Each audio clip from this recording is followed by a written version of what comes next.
विराजे हो गजमुखी महामाया। मोरे गाँव में विराजे हो गजमुखी महामाया। मोरे गाँव में विराजे हो गजमुखी महामाया। मोरे गाँव में विराजे हो गजमुखी महामाया। बीच दुआरी में वीर बजरंगी तीर तीर बघवा के मारा। मोरे गाँव में विराजे हो गजमुखी महामाया। मोरे गाँव में विराजे हो गजमुखी महामाया।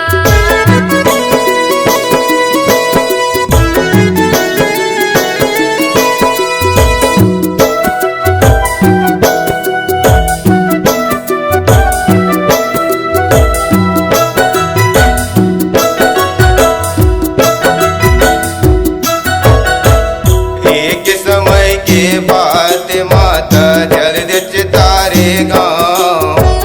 लकड़ी बन के छाती मगीरे सुनो कहे मोरे नाम।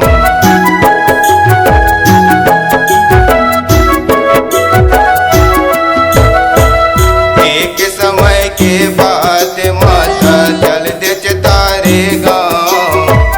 लकड़ी बन के छाती मगीरे सुनो कहे मोरे नाम। सुनो कहे मोर नाम हो मैया, सुनो कहे मोर नाम। लकड़ी बन के छाती मगीरे सुनो कहे मोर नाम। बीच दुआरी में वीर बजरंगी तीर तीर बघवा के मारा। मोरे गाँव में विराजे हो गजमुखी महामाया।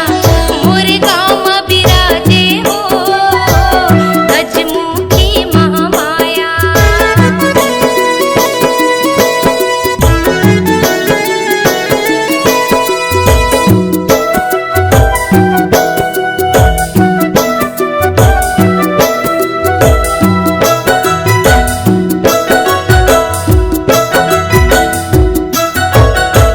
दरिया के पार शनि देव के मंदिर तीर माँ भैरव बाबा।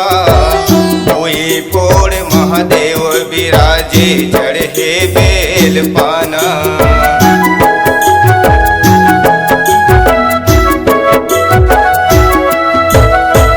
दरिया के पार शनि देव के मंदिर तीर माँ भैरव बाबा।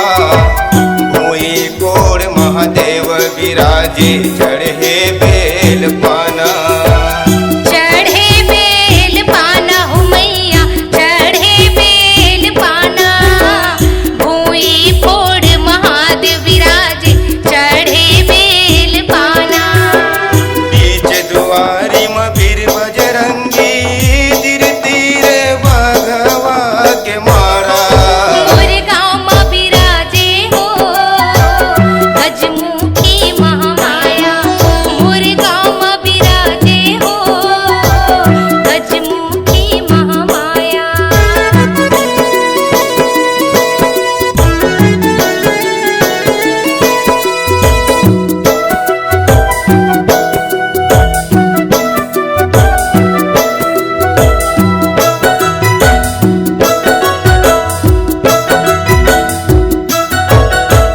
चैत कुमार के महीना मदाई जोत जलय 9 दिन ले। तोरे दुआरी में फेंकती केवरा महर महर करत है।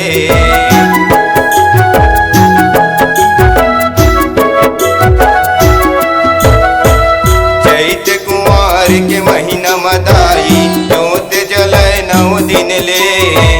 तोरे दुआरी में फेंकती केवरा